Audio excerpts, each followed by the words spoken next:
Hi all, welcome to tech P S C. Tech P S സിയുടെ മറ്റൊരു video ക്ലാസ്സിലോട്ട് നിങ്ങൾക്ക് എല്ലാവർക്കും സ്വാഗതം.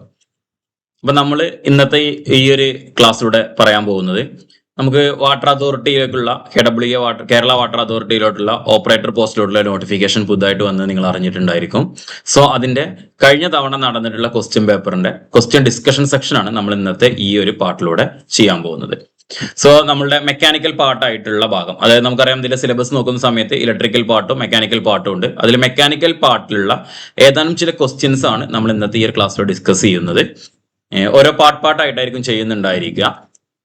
സോ ഞാൻ കഴിഞ്ഞ തവണ നടന്നിട്ടുള്ള എക്സാമിന്റെ കുറച്ച് ഡീറ്റെയിൽസ് ഒന്ന് പറയാം. അത് കാറ്റഗറി നമ്പർ 211/2020 കേട്ടോ.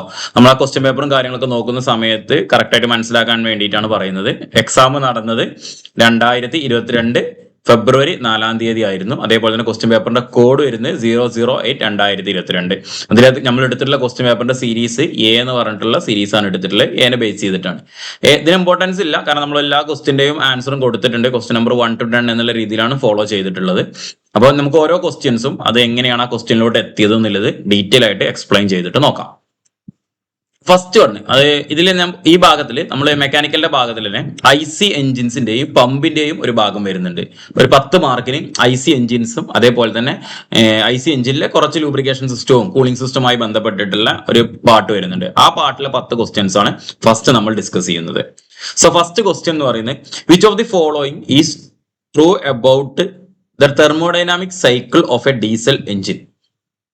എന്താണ് ക്വസ്റ്റ്യൻ എന്ന് ചോദിച്ചിട്ടുള്ളത്? നമ്മൾ തെർമോഡൈനാമിക് സൈക്കിൾസിനെ കുറിച്ച് പഠിക്കുന്നുണ്ട് അല്ലെ. നമുക്ക് ഡിഫറെന്റ് ടൈപ്പ് സൈക്കിൾസ് വരുന്നുണ്ട്, തെർമോഡൈനാമിക് സൈക്കിൾസ് വരുന്നുണ്ട്. അപ്പോൾ ഓരോ ടൈപ്പ് ഓഫ് സൈക്കിളും വരുന്നുണ്ട്. അപ്പൊ ഇതിൽ ഡീസൽ എഞ്ചിന്റെ തെർമോഡൈനാമിക് സൈക്കിളിൽ ട്രൂ ആയിട്ടുള്ള കാര്യം ഇതിൽ ഏതാണ് കറക്റ്റ് ആയിട്ടുള്ളത് എന്നാണ് ചോദിക്കുന്നത്. ഓപ്ഷൻ എ പറയുന്നത് constant volume cycle, option B പറയുന്നത് constant pressure cycle, option C പറയുന്നത് അക്കിൻസ്റ്റന്റ് സൈക്കിൾ, ഓപ്ഷൻ ഡി പറയുന്നത് നൺ ഓഫ് ദീസ് ആണ്. 4 ഓപ്ഷൻസ് കൊടുത്തിട്ടുണ്ട്. അപ്പൊ നമുക്കറിയാം, നമ്മൾ IC എഞ്ചിൻസ് പഠിക്കുന്ന സമയത്ത് നമ്മൾ സൈക്കിൾസിനെ കുറിച്ച് പറയുന്നുണ്ട്. സൈക്കിൾസിനെ കുറിച്ചിട്ട് പറയുമ്പോൾ മെയിൻ ആയിട്ട് നമ്മൾ പഠിക്കുന്ന ഒരു 4 സൈക്കിൾസ് ഉണ്ട്. അതിൽ ഫസ്റ്റ് വൺ ആയിരുന്നു നമ്മൾ പഠിച്ചിരുന്നത് ഓട്ടോ സൈക്കിൾ എന്ന് പറയുന്നത്. പിന്നെ രണ്ടാമത് നമ്മൾ ഡീസൽ സൈക്കിൾ പറയും. അതേപോലെ തന്നെ ഡുവൽ സൈക്കിൾ പഠിക്കുന്നുണ്ട് അല്ലെ, റാങ്കിൻ സൈക്കിൾ പഠിക്കുന്നുണ്ട്. അങ്ങനെ കുറച്ച് സൈക്കിൾസ് നമ്മൾ പഠിക്കുന്നുണ്ട്. സോ ഫസ്റ്റ് നമുക്ക് ഓട്ടോ സൈക്കിളും ഡീസൽ സൈക്കിളും എന്താണെന്നില്ല നോക്കാം. ഈ ക്വസ്റ്റ്യനിൽ നിന്ന് ചോദിച്ചിട്ടുള്ള എന്താണ്? തെർമോഡൈനാമിക് സൈക്കിൾ, ഡീസൽ എഞ്ചിന് ആയിട്ടുള്ള തെർമോഡൈനാമിക് സൈക്കിൾ താഴെ പറയുന്നവയിൽ ഏതാണ് എന്നാണ്. ഡയറക്റ്റ് ആയി ക്വസ്റ്റ്യൻ ആണ്, ഏറ്റവും സിമ്പിൾ ക്വസ്റ്റ്യൻ തന്നെയാണെന്ന് പറയാം അല്ലെ. അപ്പോൾ ഏതാണ് ഇതിൽ ഏതാണ് ആൻസർ ഏതാണ് വരല്? കോൺസ്റ്റന്റ് പ്രഷർ സൈക്കിൾ അല്ലേ. എന്താണ് കോൺസ്റ്റന്റ് പ്രഷർ സൈക്കിൾ എന്ന് പറയാൻ കാരണം? ഞാൻ ഇവിടെ 2 സൈക്കിൾ എടുത്തിട്ടുണ്ട്. ഇത് ഓട്ടോ സൈക്കിൾ ആണ്, അതേപോലെ തന്നെ ഇത് ഡീസൽ സൈക്കിൾ ആണ്. 2 സൈക്കിളിന്റെയും PV ഡയഗ്രാം ഇവിടെ കാണിച്ചിട്ടുണ്ട് അല്ലെ, PV ഡയഗ്രാം കാണിച്ചിട്ടുണ്ട്. അപ്പോൾ ഈ ഓരോ സൈക്കിളിലും ഏതൊക്കെ പ്രോസസ് ആണ് ഉണ്ടായിരിക്കുക എന്നാണ് നമുക്ക് അറിയേണ്ടത്. അപ്പോൾ ഓട്ടോ സൈക്കിളിന്റെ ഫസ്റ്റ് ഓട്ടോ സൈക്കിൾ എടുക്കുകയാണെന്നുണ്ടെങ്കിൽ ഓട്ടോ സൈക്കിളിൽ 2 അഡിയബാറ്റിക് പ്രോസസ് അല്ലെ, 2 അഡിയബാറ്റിക് പ്രോസസ് ഇവിടെ കാണാൻ പറ്റും. അഡിയബാറ്റിക് കംപ്രഷനും കാണാൻ പറ്റും, അഡിയബാറ്റിക് എക്സ്പാൻഷൻ ഇവിടെ കാണാൻ പറ്റും. അതേപോലെ തന്നെ 2 കോൺസ്റ്റന്റ് വോളിയം പ്രോസസ് ഇവിടെ കാണാൻ പറ്റും. ഒരു കോൺസ്റ്റന്റ് വോളിയം പ്രോസസ് 2 to 3 ഉണ്ട്, അതേപോലെ കോൺസ്റ്റന്റ് വോളിയം പ്രോസസ് 4 to 1 ഉണ്ട്. അപ്പൊ ഇതിൽ നമുക്ക് ഈ ഒരു പ്രോസസ് ആണ്, അതായത് 0 to 1 എന്ന് പറയുന്നത് 0 to 1 അവിടെ നിൽക്കട്ടെ. 1 to 2 എന്ന് പറയുന്നത് അഡിയബാറ്റിക് പ്രോസസ് ആണ്. 2 to 3 എന്ന് പറയുന്നത് കോൺസ്റ്റന്റ് വോളിയം ഹീറ്റ് അഡീഷൻ ആണ്. 3 to 4 എന്ന് പറയുന്നത് അഡിയബാറ്റിക് എക്സ്പാൻഷൻ ആണ്. അതേപോലെ തന്നെ കോൺസ്റ്റന്റ് വോളിയം ഹീറ്റ് റിജക്ഷൻ ആണ് 4 to 1 എന്ന് പറയുന്നത്. അപ്പൊ നമുക്കിവിടെ ഓരോ സൈക്കിളുകളും ഓരോ പ്രോസസ്സ് നടക്കുന്ന സമയത്തും ആ പ്രോസസ്സിലെ ഓരോ സൈക്കിളുകളും ഏതാണ് എന്നുള്ളത് നമുക്ക് ഈ ഒരു PV ഡയഗ്രാം നോക്കിയിട്ട് മനസ്സിലാക്കാൻ പറ്റും. നമ്മൾ പഠിക്കേണ്ടതാ ഓട്ടോ സൈക്കിളിൽ എത്ര പ്രോസസ്സുകൾ ഉണ്ട്. ഓട്ടോ സൈക്കിളിൽ 2 അഡിയബാറ്റിക് പ്രോസസ്സും അതേപോലെ തന്നെ 2 കോൺസ്റ്റന്റ് വോളിയം പ്രോസസ്സും ആണുള്ളത്. സോ ഓട്ടോ സൈക്കിളിനെ നമ്മൾ പറയല് കോൺസ്റ്റന്റ് വോളിയം സൈക്കിൾ എന്നാണ് പറയാറുള്ളത് അല്ലെ, കോൺസ്റ്റന്റ് വോളിയം സൈക്കിൾ എന്നാണ് പറയുന്നത്. ഇനി നമ്മുടെ ആൻസറിലോട്ട് വരുന്ന സമയത്ത് കോൺസ്റ്റന്റ് പ്രഷർ സൈക്കിൾ, ഇപ്പൊ നമ്മുടെ ഡീസൽ സൈക്കിൾ ആണെന്നുണ്ടെങ്കിൽ ഡീസൽ സൈക്കിൾ വരുന്ന സമയത്ത് ഈ അഡിയബാറ്റിക് പ്രോസസ് അതേപോലെ തന്നെ നമുക്ക് വെക്കാം. അതിനുശേഷം ഇവിടെയുള്ള ഒരു കോൺസ്റ്റന്റ് വോളിയം ഹീറ്റ് അഡീഷൻ എന്നുള്ള ഭാഗം മാറിയിട്ട് കോൺസ്റ്റന്റ് പ്രഷർ പ്രോസസ് ആയിട്ട് മാറിയിട്ടുണ്ട് അല്ലെ. അവിടെ ഹീറ്റ് അഡീഷൻ നടക്കുന്നത് കോൺസ്റ്റന്റ് പ്രഷറിലാണ്. അതേപോലെ തന്നെ ഇവിടെ കോൺസ്റ്റന്റ് വോളിയം ഹീറ്റ് റിജക്ഷനുമാണ് നടക്കുന്നത്. സോ ഇവിടെ നമുക്ക് 2 അഡിയബാറ്റിക് പ്രോസസ് അല്ലെ, 2 അഡിയബാറ്റിക് പ്രോസസ് ഉണ്ടായിരിക്കും. 2 അഡിയബാറ്റിക് പ്രോസസ് ഉണ്ട്, ഒരു കോൺസ്റ്റന്റ് പ്രഷർ പ്രോസസ് ഉണ്ട് അല്ലെ, ഒരു കോൺസ്റ്റന്റ് പ്രഷർ പ്രോസസ് ഉണ്ട്. അതേപോലെ തന്നെ ഒരു കോൺസ്റ്റന്റ് വോളിയം പ്രോസസ്സും ഉണ്ട്. ഇതാണ് നമ്മളുടെ ഡീസൽ സൈക്കിളിൽ വരുന്നത്. ഒരു കോൺസ്റ്റന്റ് വോളിയം സൈക്കിൾ ഉണ്ട്, കോൺസ്റ്റന്റ് വോളിയം പ്രോസസ്സും ഉണ്ട്. അപ്പൊ ഈ ഒരു പ്രോസസ്സാണ് നമുക്ക് എന്ത് വരുന്നത് ഒരു ഡീസൽ സൈക്കിളിന്റെ കേസിൽ വരുന്നത്. ആണല്ലോ 4 സോ ഇവിടെ ഹീറ്റ് അഡീഷൻ നടക്കുന്നത് കോൺസ്റ്റന്റ് പ്രഷർ പ്രോസസ്സിലായതുകൊണ്ട് ഈ സൈക്കിളിനെ നോർമലി നമ്മൾ എന്താ പറയാറുള്ളത്, കോൺസ്റ്റന്റ് പ്രഷർ സൈക്കിൾ എന്നുള്ളത് പറയുന്നത് അല്ലെ. അപ്പൊ ഒരു ഡീസൽ എഞ്ചിനിൽ ഹീറ്റ് ആഡ് ചെയ്യുന്നത് കോൺസ്റ്റന്റ് പ്രഷറിലായതുകൊണ്ട് തന്നെ, പെട്രോൾ എഞ്ചിനിലാണെങ്കിൽ എന്തായിരിക്കുക, കോൺസ്റ്റന്റ് വോളിയത്തിലാണ് ഹീറ്റ് അഡീഷൻ വരിക. ഇവിടെ കോൺസ്റ്റന്റ് പ്രഷറിലായതുകൊണ്ട് ഈ ഡീസൽ എഞ്ചിനിൽ ഉപയോഗിക്കുന്ന തെർമോഡൈനാമിക് സൈക്കിളിനെയാണ് നമ്മൾ എന്ത് പറയുന്നത്, കോൺസ്റ്റന്റ് പ്രഷർ സൈക്കിൾ എന്ന് പറയുന്നത് അല്ലെ, കോൺസ്റ്റന്റ് പ്രഷർ സൈക്കിൾ എന്ന് പറയുന്നത്. സോ അതിന്റെ ആൻസർ എന്ന് പറയുന്നത് ഓപ്ഷൻ ബി ആയിരിക്കും, കോൺസ്റ്റന്റ് പ്രഷർ സൈക്കിൾ ആയിരിക്കും. ഇനി നമ്മളുടെ ഇവിടെ ഡീസൽ സൈക്കിളിന് പകരം ഓട്ടോ സൈക്കിൾ ആണ് ചോദിച്ചിട്ടുള്ളത് എങ്കിൽ നമുക്ക് എന്ത് ചെയ്യാൻ പറ്റും, കോൺസ്റ്റന്റ് വോളിയം സൈക്കിൾ ആണ് അല്ലെ. ഓട്ടോ സൈക്കിൾ ആണെന്നുണ്ടെങ്കിൽ കോൺസ്റ്റന്റ് വോളിയം സൈക്കിൾ ആണ് എന്ന് നമുക്ക് അവിടെ മാർക്ക് ചെയ്യാൻ പറ്റും, ആൻസർ ചെയ്യാൻ പറ്റും. സോ ഇതിന് ആൻസർ കറക്റ്റ് ആയിട്ട് മനസ്സിലായിട്ടുണ്ടാവും എന്ന് വിചാരിക്കുന്നു. Moving to next question. What is the range of compression pressure of a typical petrol engine? What is the range of compression pressure of a typical petrol engine? ഒരു petrol എഞ്ചിന്റെ compression pressure അല്ലെ, ഏത് റേഞ്ചിലായിരിക്കും compression pressure എന്നുള്ളത് അല്ലെ. അപ്പൊ നമുക്ക് ഇത് രണ്ട് രീതിയിൽ പഠിച്ചു വെക്കണം, അതായത് PSIയിലും പഠിച്ചു വെക്കണം, അതേപോലെ തന്നെ ബാറിലും പഠിച്ചു. ഇവിടെ 90 to 150 PSI, 400 to 550 PSI, 500 to 700 PSI, അതേപോലെ തന്നെ നൺ ഓഫ് ദീസ് ഇങ്ങനെ കൊടുത്തിട്ടുണ്ട് അല്ലെ. PSI പൗണ്ട്സ് പെർ സ്ക്വയർ ഇഞ്ചാണ് നമ്മൾ ആ യൂണിറ്റ് ആയിട്ട് വരുന്നത്. സോ കംപ്രഷൻ പ്രഷർ ഒരു പെട്രോൾ എഞ്ചിന്റെ നോർമലി ഉപയോഗിക്കുന്ന ഒരു പെട്രോൾ എഞ്ചിന്റെ സ്പാർക്ക് ഇഗ്നിഷൻ എഞ്ചിന്റെ കംപ്രഷൻ പ്രഷർ എത്രയായിരിക്കും എന്നാണ് ചോദിക്കുന്നത്. അപ്പൊ ജസ്റ്റ് ഞാൻ രണ്ട് സ്റ്റേറ്റ്മെന്റ് ആയിട്ട് അതിന് എക്സ്പ്ലനേഷൻ കൊടുത്തിട്ടുണ്ട്. ഒരു ടിപ്പിക്കലി ഒരു സ്പാർക്ക് പ്ലഗ് ഉപയോഗിക്കുന്ന നമ്മുടെ സ്പാർക്ക് ഇഗ്നിഷൻ എഞ്ചിൻസിലാണെന്നുണ്ടെങ്കിൽ അതിന്റെ കംപ്രഷൻ പ്രഷർ എന്ന് പറയുന്നത് 8 to 12 ബാർ ആയിരിക്കും. വാല്യൂ എന്ന് പറയുന്നത് 8 to 12 ബാർ ആയിരിക്കും. Which is approximately equal to 90 to 150 PSI. 90 മുതൽ 150 PSI ആയിരിക്കും എന്ത് വരുന്നത്, ഇതിന്റെ പ്രഷർ ആയിട്ട് വരുന്നത്. അതൊരു ഡീസൽ എഞ്ചിന്റെ കേസിലാണെങ്കിൽ 400 to 700 PSI. Compression pressure already എന്താ ഡീസൽ എഞ്ചിനിൽ അല്ലെങ്കിൽ നമുക്കറിയാം അല്ലെ, കംപ്രഷൻ ഇഗ്നിഷൻ എഞ്ചിൻസ് ആണ് ഡീസൽ എഞ്ചിൻസ് പറയുന്നത്. സോ അതിലെന്ത് ചെയ്യും, 400 to 700 PSI ആയിരിക്കും അതിന്റെ ഡീസൽ എഞ്ചിനിലെ പ്രഷർ റേഞ്ച് എന്ന് പറയുന്നത്. സോ ഇതിന്റെ ആൻസർ എന്ന് പറയുന്നത് 90 to 150 PSI. ഓപ്ഷൻ എ ആയിരിക്കും ഇതിന്റെ കറക്റ്റ് ആൻസർ. ഡയറക്റ്റ് ക്വസ്റ്റ്യൻ ആണ്, കംപ്രഷൻ പ്രഷർ എത്രയെന്നാണ്. അത് PSIയിലും അതേപോലെ തന്നെ ബാറിലും പഠിച്ചിരിക്കണം എന്നുള്ളവർക്ക് കേട്ടോ. 8 to 12 ബാർ ആണ് നമ്മൾ നോർമലി പറയാറുള്ളത്. Then next ക്വസ്റ്റ്യനിലോട്ട് മൂവ് ചെയ്യാണ്. Which of the following is false about the engine cooling system അല്ലെ. എഞ്ചിൻ കൂളിംഗ് സിസ്റ്റത്തെ കുറിച്ച് ഇപ്പൊ ഫസ്റ്റ് ക്വസ്റ്റ്യൻ വന്നത് നിങ്ങൾക്ക് സൈക്കിൾ ഭാഗത്ത് നിന്ന് ചോദിച്ചു. സെക്കൻഡ് ക്വസ്റ്റ്യന് നമ്മളുടെ എഞ്ചിനുമായി റിലേറ്റ് ചെയ്തിട്ടുള്ള ഒരു ക്വസ്റ്റ്യൻ തന്നെ അല്ലെ, കംപ്രഷൻ റേഷ്യോയുമായി ബന്ധപ്പെട്ട ഒരു ക്വസ്റ്റ്യൻ ആണ് ചോദിച്ചത്. ദെൻ തേർഡ് ക്വസ്റ്റ്യന് കൂളിംഗ് സിസ്റ്റത്തിൽ നിന്നൊരു ക്വസ്റ്റ്യൻസ് ആണ്. ഏകദേശം എഞ്ചിന്റെ നമ്മളൊരു ഓട്ടോമൊബൈൽ പാർട്ട് എല്ലാം തന്നെ കണക്ട് ചെയ്ത് പോകുന്ന ഒരു ഭാഗങ്ങളാണ് വരുന്നത്. സോ മൂന്നാമത്തെ ക്വസ്റ്റ്യന് which of the following is false ആണ് ചോദിച്ചത് about engine cooling system. Engine cooling സിസ്റ്റത്തിൽ ഈ പറയുന്ന സ്റ്റേറ്റ്മെന്റിൽ 4 സ്റ്റേറ്റ്മെന്റ് പറയുമ്പോൾ 4 സെന്റൻസ് പറഞ്ഞിട്ടുണ്ട്. 4 സെന്റൻസിൽ ഏതാണ് ഫാൾസ് ആയിട്ടുള്ളത് അല്ലെ, കറക്റ്റ് അല്ലാത്തത് ഏതാണ് എന്നാണ് ചോദിച്ചിട്ടുള്ളത്. സോ നമുക്ക് നോക്കാം, ഓപ്ഷൻസ് നോക്കാം. Radiator pressure cap consist of a pressure valve which opens up when the pressure exceeds a preset value.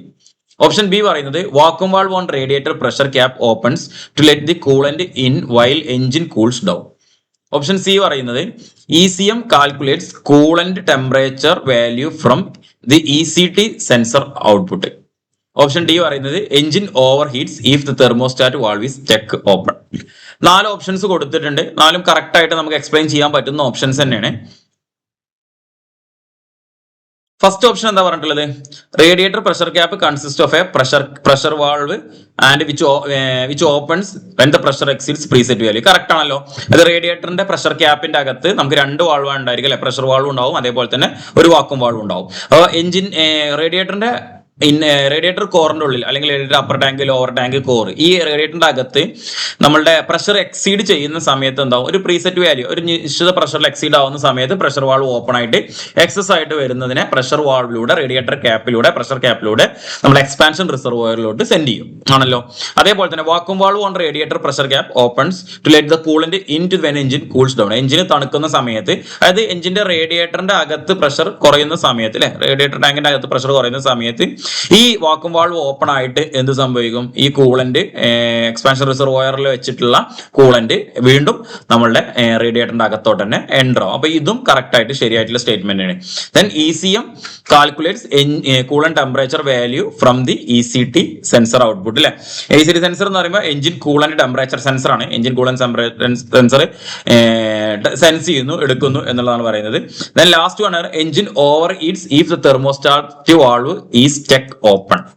ഇതാണ് നമുക്ക് ഇതിൽ സ്റ്റേറ്റ്മെന്റ് തെറ്റായിട്ടുള്ള കാര്യം. എന്താണ് തെർമോസ്റ്റാറ്റ് വാൾവ് എന്തിനു വേണ്ടിയിട്ടാണ്? തെർമോസ്റ്റാറ്റ് വാൾവ് എന്താണ്? എല്ലാവർക്കും അറിയുന്നതാണ് അല്ലേ. തെർമോസ്റ്റാറ്റ് വാൾവ് എന്താണ്? നമ്മളുടെ ഒരു വാട്ടർ കൂളിംഗ് സിസ്റ്റത്തിൽ നമ്മൾ ഉപയോഗിക്കുന്ന വാട്ടർ കൂളിംഗ് സിസ്റ്റം, നമ്മൾ 2 ടൈപ്പ് വാട്ടർ കൂളിംഗ് സിസ്റ്റത്തെ കുറിച്ച് നമ്മൾ പഠിക്കുന്നുണ്ട്. ഒന്ന് തെർമോസൈഫൺ സിസ്റ്റം, അതേപോലെ തന്നെ പമ്പ് സർക്കുലേഷൻ സിസ്റ്റം അല്ലെ.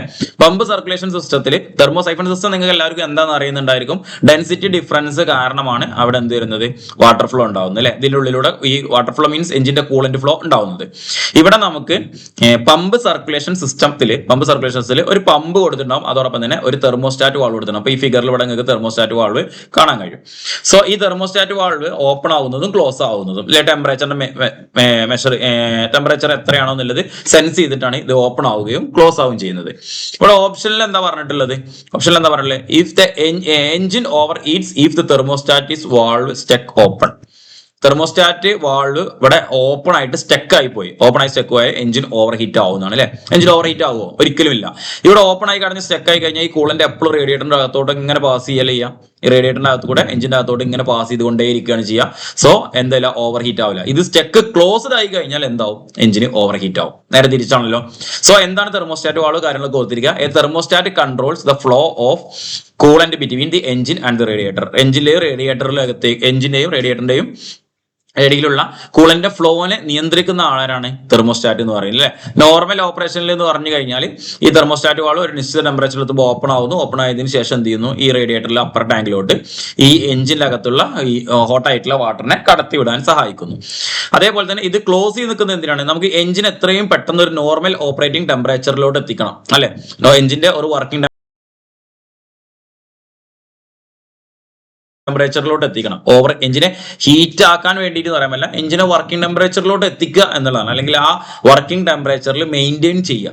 എപ്പോഴും എഞ്ചിന് ഒരു ഓപ്പറേറ്റിംഗ് ടെമ്പറേച്ചർ ഉണ്ടായിരിക്കും. ആ ടെമ്പറേച്ചറിൽ എപ്പോഴും എന്ത് ചെയ്യണം? എഞ്ചിനെ മെയിൻറ്റെയിൻ ചെയ്യണം. ആ മെയിൻറ്റെയിൻ ചെയ്യാനും കൂടിയാണ് തെർമോസ്റ്റാറ്റ് വാൾവ് എന്ത് ചെയ്യുന്നത്?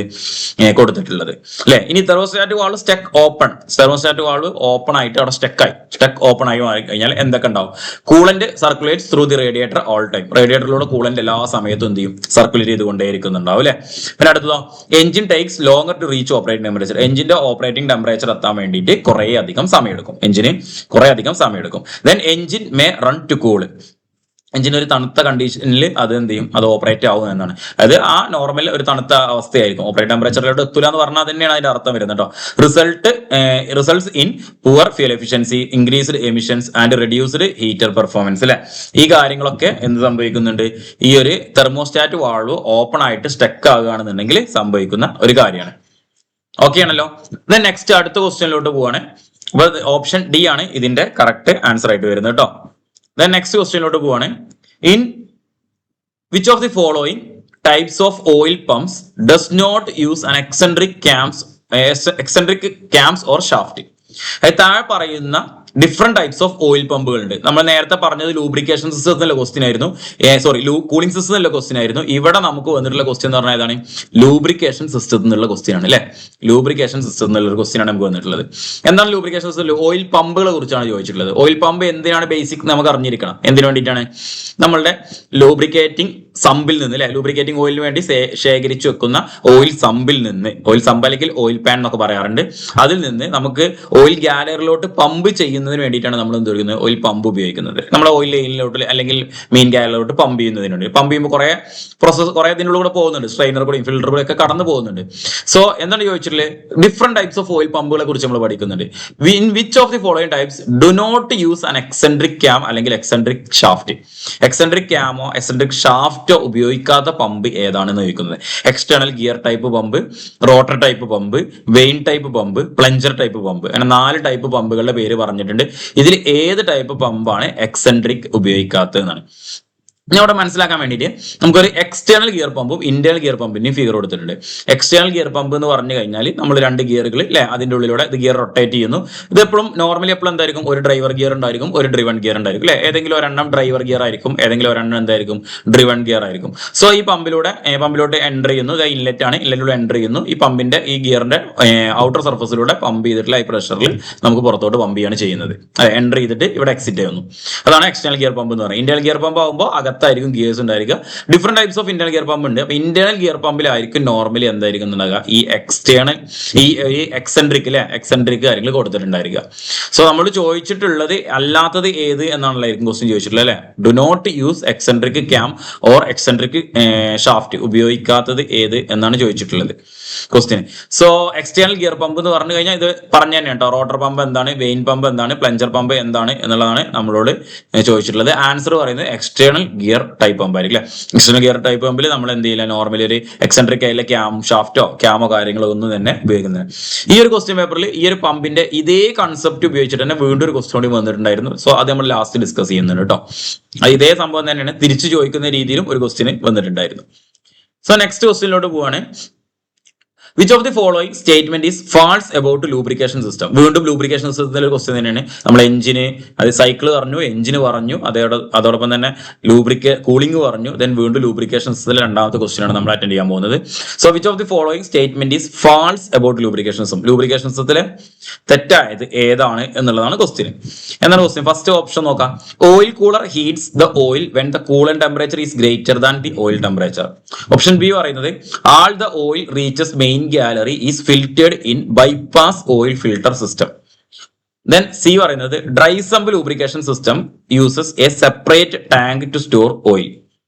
D പറയുന്നത് lubricant also helps in preventing blow by gas entering crankcase. അല്ലെ, 4 ഓപ്ഷൻസ് പറയുന്നുണ്ട്. ഇതിൽ ലൂബ്രിക്കേഷൻ സിസ്റ്റത്തിൽ ഫോൾസ് ആയിട്ടുള്ള കാര്യം ഏതാണെന്നാണ് ചോദിക്കുന്നത്. അപ്പൊ 4 സ്റ്റേറ്റ്മെന്റ് നമുക്കൊന്ന് മീനിങ് നോക്കിയതിന് ശേഷം ഇതിലെ എന്താണോ ആൻസറിലോട്ട് എങ്ങനെയാണ് എത്തുന്നത് നോക്കാം. Oil cooler heats oil when coolant temperature is greater than oil temperature. Oil ടെമ്പറേച്ചറിനേക്കാളും കൂളന്റ് ടെമ്പറേച്ചർ ഗ്രേറ്റർ ദാൻ ആകുകയാണെന്നുണ്ടെങ്കിൽ ഓട്ടോമാറ്റിക്കലി ഓയിൽ കൂളർ എന്ത് ചെയ്യും, ഓയിലിനെ ഹീറ്റ് ചെയ്യും അല്ലെ. അവിടെ അത് സംഭവിക്കും. അത് ശരിക്കും പറഞ്ഞാൽ ഒരു ട്രൂ ആയിട്ടുള്ള സ്റ്റേറ്റ്മെന്റ് ആണെന്ന് തന്നെ പറയാം. All the oil reaching main gallery is filtered by bypass oil filter system.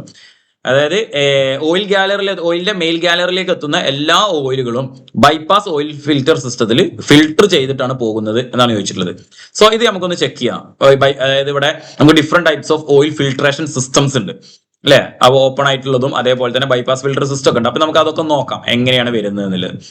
Next പറഞ്ഞിട്ടുള്ളത് dry sump lubrication system uses a separate tank for store oil അല്ലെ. Different types of lubrication system നമ്മൾ പറയാറുണ്ട്. Petrol lubrication, അതേപോലെ തന്നെ splash lubrication, pressure lubrication, dry sump lubrication. So dry sump ലൂബ്രിക്കേഷനിൽ ഒരു separate oil tank അല്ലെ, separate tank ഉപയോഗിക്കുന്നുണ്ട് ഓയിലിനെ സ്റ്റോർ ചെയ്യാൻ എന്നാണ് അല്ലെ. കറക്റ്റ് ആണ്, ഒരു സെപ്പറേറ്റ് ടാങ്ക് ഉണ്ട്. ഇവിടെ ഒരു എക്സ്ട്രാ ഒരു പമ്പും കൂടിയൊക്കെ ഉണ്ടാവും. ആ പമ്പിന്റെ പേരൊക്കെ നമ്മൾ പഠിച്ചിട്ടുണ്ടായിരുന്നു, സ്കാവെഞ്ചിങ് പമ്പ് അല്ലെ. അതിൽ സ്കാവെഞ്ചിങ് പമ്പ് പറഞ്ഞിട്ട് ഒരു എക്സ്ട്രാ ഒരു പമ്പ് ഉണ്ടായിരിക്കും ഈ ലൂബ്രിക്കേഷൻ സിസ്റ്റത്തിൽ അല്ലെ. Okay, then next lubricant also help to prevent blow by gases entering. Crank കേസിലോട്ട് ബ്ലോ ബൈ ഗ്യാസ് എൻട്രി ചെയ്യുന്നതിന് ലൂബ്രിക്കന്റും ഒരു നിശ്ചിത പരിധി വരെ എന്ത് ചെയ്യുന്നുണ്ട്, ഹെൽപ്പ് ചെയ്യുന്നുണ്ട് അല്ലെ, പ്രിവെന്റ് തടുക്കാൻ വേണ്ടി ഹെൽപ്പ് ചെയ്യുന്നുണ്ട്. എന്താണ് ഈ ബ്ലോ ബൈ ഗ്യാസ് എന്ന് പറയുന്നത്? എഞ്ചിന്റെ കമ്പഷൻ ചേംബറിനകത്ത് നിന്ന് സിലിണ്ടറിന്റെ വാളിലൂടെ അല്ലെങ്കിൽ പിസ്റ്റന്റെ റിങ്സിലൂടെ താഴോട്ട് അല്ലെ ക്രാങ്ക് കേസിലോട്ട് എൻട്രി ചെയ്യുന്ന ഗ്യാസസിനെയാണ് നമ്മൾ എന്ത് പറയുന്നത്, ബ്ലോ ബൈ ഗ്യാസസ് എന്ന് പറയുന്നത്. സോ ഈ ഓയിലിന്റെ ലൂബ്രിക്കന്റ് ഇടയിൽ ഒരു പാളി പോലെ അല്ലെ, ഒരു ഫിലിം പോലെ നിൽക്കുന്നത് കാരണം എന്ത് ചെയ്യുന്നുണ്ട്, അത് പ്രിവെന്റ് ചെയ്യുന്നുണ്ട്. സോ നമുക്ക് ഈ രണ്ടാമത്തെ ഓപ്ഷൻ ഒഴിച്ച് ബാക്കിയെല്ലാം തന്നെ കറക്റ്റ് ആണ് എന്ന് പറയാം. രണ്ടാമത്തിൽ അപ്പൊ ഞാൻ ബൈപാസ് ഫ്യൂൽ സിസ്റ്റത്തെ എങ്ങനെയാണെന്നുള്ളത് ഒരു ലേ ഔട്ട് ആയിട്ട് വരച്ചിട്ടുണ്ട്. നമുക്ക് 2 സിസ്റ്റം നമുക്ക് കാണിക്കാം. ഒന്ന് ബൈപാസ് സിസ്റ്റം, രണ്ടാമത്തെ ഫുൾ ഫ്ലോ സിസ്റ്റം. ഒന്ന് ബൈപാസ് സിസ്റ്റം, രണ്ടാമത്തെ ഫുൾ ഫ്ലോ സിസ്റ്റം. അപ്പൊ എന്താണ് ബൈപാസ് സിസ്റ്റം, എന്താണ് ഫ്ലോ സിസ്റ്റം എന്നുള്ളത് നമ്മൾ ഫിഗർ വെച്ചിട്ട് പറയാം. ഇവിടെ നമുക്ക് ഓയിലിന്റെ സമ്പ് കാണാൻ പറ്റും. ഈ ഓയിൽ സമ്പിൽ നിന്ന് ഓയിൽ പമ്പ് ഉപയോഗിച്ച്, ഇവിടെ ഗിയർ പമ്പാണ് കാണിച്ചത്, ഓയിൽ പമ്പ് ഉപയോഗിച്ചിട്ട് ഇതിനെ ഒരു കുറച്ച് ഭാഗം ഫിൽറ്ററിലൂടെ കടത്തി വിടുന്നു, കുറച്ച് ഭാഗം ഡയറക്റ്റ് എഞ്ചിന്റെ ബിയറിംഗ്സിലോട്ട് നമുക്ക് ലൂബ്രിക്കേറ്റ് ചെയ്യേണ്ടിടത്തേക്ക് പോകുന്നു. ഇവിടെ നിങ്ങൾക്ക് കാണാൻ പറ്റും. ഇവിടുന്ന് സ്പ്ലിറ്റ് ആയിട്ട് കുറച്ച് ഭാഗം എഞ്ചിനിലോട്ട് പോകുന്നു, കുറച്ച് ഭാഗം എന്ത് ചെയ്യുന്നു, ഫിൽറ്ററിലോട്ട് പോകുന്നു. ഫിൽറ്റർ ചെയ്ത ഓയിൽ വീണ്ടും ഇതിൽ നിന്നിട്ട് സമ്പിലോട്ട് എത്തുന്നു. So A part of oil മാത്രമാണ് ഇവിടെ ഫിൽട്ടർ ചെയ്യുന്നത്. ഇതാണ് ബൈപാസ് ഫ്യൂൽ ഫിൽട്ടറിംഗ് സിസ്റ്റം എന്ന് പറയുന്നത്. അപ്പോൾ ഓൾറെഡി ഫിൽട്ടർ ചെയ്യാത്ത ഓയിൽ എന്ത് ചെയ്യുന്നുണ്ട്, എഞ്ചിന്റെ പാർട്സിലോട്ട് പോകുന്നുണ്ട്.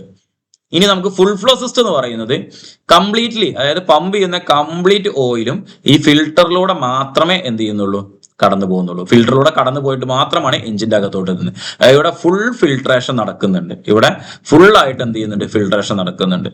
അപ്പൊ ക്വസ്റ്റ്യൻ നമ്മളോട് ചോദിച്ചിരുന്നത് ബൈപ്പാസ് വെൽ സിസ്റ്റത്തിൽ ഫുൾ ആയിട്ട് ഫിൽട്ടർ ചെയ്യും എന്നാണ് നമ്മുടെ ഓപ്ഷൻ പറഞ്ഞിരുന്നത് അല്ലെ. അപ്പൊ in bypass system only A small portion of oil about 10% passes through the filter for cleaning while rest goes to directly to the engine bearings അല്ലെ. അപ്പൊ നമ്മുടെ ഓപ്ഷൻ ബി എന്താണ്? ഫോൾസ് ആണ്.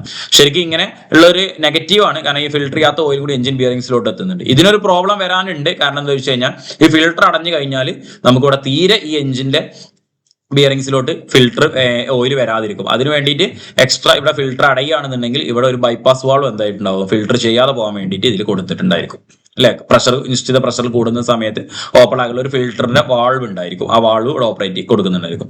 സോ ഇതിന്റെ ആൻസർ എന്ന് പറയുന്നത് ഓപ്ഷൻ ബി ആയിരിക്കും. All the oil reaches on main gallery is filtered by bypass oil filtration system അല്ലെ. അത് തെറ്റാണ്. ശരിക്കും ഇവിടെ എല്ലാ ഓയിലും എന്ത് ചെയ്തിട്ടില്ല, ഇവിടെ ഫാൾസ് ആണ്, ഫാൾസ് സ്റ്റേറ്റ്മെന്റ് ആണ് ചോദിച്ചിട്ടുള്ളത്. അപ്പൊ എല്ലാ ഓയിലും എന്ത് ചെയ്യുന്നില്ല? ഫിൽട്ടർ ചെയ്യുന്നില്ല. ഇവിടെ നമ്മുടെ സ്റ്റേറ്റ്മെന്റ് പ്രകാരം only 10% of oil is filtered എന്നാണ് പറയുന്നത് സ്റ്റേറ്റ്മെന്റിൽ കേട്ടോ. ബുക്കിൽ പറയുന്നതിൽ അങ്ങനെയാണ് വരിക. സോ ഇതാണ് നമ്മുടെ നെക്സ്റ്റ് ക്വസ്റ്റ്യൻ. ക്ലിയർ ആയിട്ടുണ്ടാവും എന്ന് വിചാരിക്കുന്നു. So moving to next question, ആറാമത്തെ ക്വസ്റ്റ്യനിലോട്ട് നോക്കുകയാണ്. Which of the following is false about fuel system? Fuel സിസ്റ്റത്തെ ഒരു 4 സെന്റൻസ് പറയുന്നുണ്ട്. അതിൽ ഫാൾസ് ആയിട്ടുള്ള സ്റ്റേറ്റ്മെന്റ് ഏതാണ് എന്നാണ് ചോദിക്കുന്നത്. ഫസ്റ്റ് സെന്റൻസ് നോക്കാം. Air locking in diesel fuel system will cause erratic running of engine അല്ലെ. Second, water in fuel system might damage fuel injectors. Option C പറയുന്നത് an engine can be started without the signal of crank position sensor, crankshaft position sensor input. D പറയുന്നത് injection pressure in CRDI engines vary from 200 to 2000 bars pressure.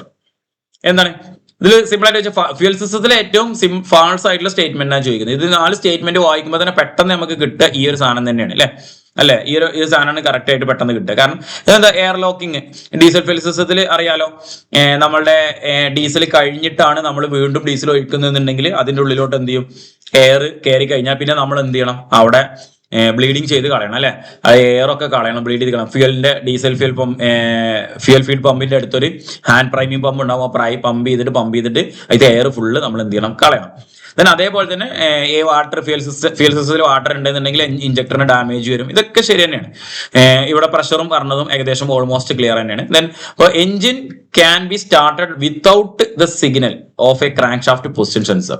Crank shaft position സെൻസറിന്റെ signal കിട്ടാതെ അല്ലെ അത് engine start ആവുന്നതാണ്. The CKP sensor is essential for engine starting and operation. CKP crank shaft position sensor. Without its signal, the ECM cannot determine the engine speed or crank position. So, fuel injection and ignition will not occur. Fuel ഇഞ്ചക്ഷനോ അല്ലെങ്കിൽ ഇഗ്നിഷനോ ആ സമയത്ത് ഇതിന്റെ position അല്ലെ അത് കിട്ടാതെ നമുക്ക് എന്ത് ചെയ്യില്ല? സെൻസ് ചെയ്യില്ല. സോ ഇതാണ് ഒരു ക്രാങ്ക് ഷാഫ്റ്റ് പൊസിഷൻ സെൻസർ എന്ന് പറഞ്ഞിട്ടുള്ള ഒരു സാധനം. അത് നമുക്ക് ഫിഗറിൽ ECM ആയിട്ട് കണക്റ്റഡ് ആയിരിക്കും, ഓൾറെഡി കണക്റ്റഡ് ആയിരിക്കും. അതിൽ നിന്നാണ് സെൻസേഴ്സ് എന്നാണ് അതിന്റെ വാല്യൂസ് കാര്യങ്ങളൊക്കെ കൊടുക്കുന്നത്. സോ ഓപ്ഷൻ സി ആയിരിക്കും ഇതിന്റെ കറക്റ്റ് ആൻസർ എന്ന് പറയുന്നത്. നെക്സ്റ്റ് ക്വസ്റ്റിലോട്ട് പോവാണ്. Which of the following type of pump needs more frequent overhaul frequency than others under similar operating conditions അല്ലെ. അപ്പോൾ കുറെ അധികം 3-4 ഓപ്ഷൻസ് അതിൽ പമ്പുകൾ പറഞ്ഞിട്ട് കൊടുത്തിട്ടുണ്ട്. ആ പമ്പിൽ വെച്ചിട്ട് ബേസ് ചെയ്തിട്ടുള്ള ഒരു ക്വസ്റ്റ്യൻ ആണ്. ഫസ്റ്റ് ഓപ്ഷൻ കൊടുത്തിട്ടുണ്ട് സബ്മെർസിബിൾ പമ്പ്, രണ്ടാമത്തെ വെർട്ടിക്കൽ ടർബൈൻ പമ്പ്, മൂന്നാമത്തത് സെൻട്രിഫ്യൂഗൽ പമ്പ്, നാലാമത്തെ all of this pump have A broadly have same maintenance frequency. എന്താണ് ചോദിച്ചിട്ടുള്ളത്? ഇതിൽ ഈ 4 പമ്പുകളിൽ സിമിലർ ഓപ്പറേറ്റിംഗ് കണ്ടീഷനിൽ ഉപയോഗിക്കുകയാണെന്നുണ്ടെങ്കിൽ ഓൾമോസ്റ്റ് അതിൽ ഈ ഓവർഹോളിംഗ് ഫ്രീക്വൻസി ഏറ്റവും പെട്ടെന്ന് നമുക്ക് ഫിൽട്ടർ ചെയ്യാൻ ഓവർഹോളിംഗ് ഫ്രീക്വൻസിനെ കുറിച്ചാണ് ചോദിച്ചിട്ടുള്ളത്. നമ്മൾ ഫ്രീക്വന്റ് ആയിട്ട് അതിനെ ഓവർഹോൾ ചെയ്യേണ്ടത് അല്ലെ, റിപ്പയറിംഗ് മെയിൻ്റെനൻസും കാര്യങ്ങളൊക്കെ വരുന്നതിനെ ബേസ് ചെയ്തിട്ടുള്ള ക്വസ്റ്റ്യൻ ആണുള്ളത്. സോ സബ്മെർസിബിൾ പമ്പിനാണോ ഏത് പമ്പിനാണെന്ന് ചോദിച്ചില്ലേ? മോർ ഫ്രീക്വന്റ് ഓവർഹോളിംഗ് ആണ് ചോദിച്ചിട്ടുള്ളത്. വെർട്ടിക്കൽ ടർബൈൻ പമ്പിനാണോ സെൻട്രിഫ്യൂഗൽ പമ്പിനാണോ? അപ്പൊ ഈ 3 പമ്പുണ്ട് അല്ലെങ്കിൽ എല്ലാത്തിനും ഒരേതാണ് എന്നാണ് പറയുന്നത്. സോ ഇതിൽ 3 പമ്പുകൾ എന്താണെന്നുള്ളത് നമ്മൾ കറക്റ്റ് ആയിട്ടൊന്ന് മനസ്സിലാക്കണം അല്ലേ.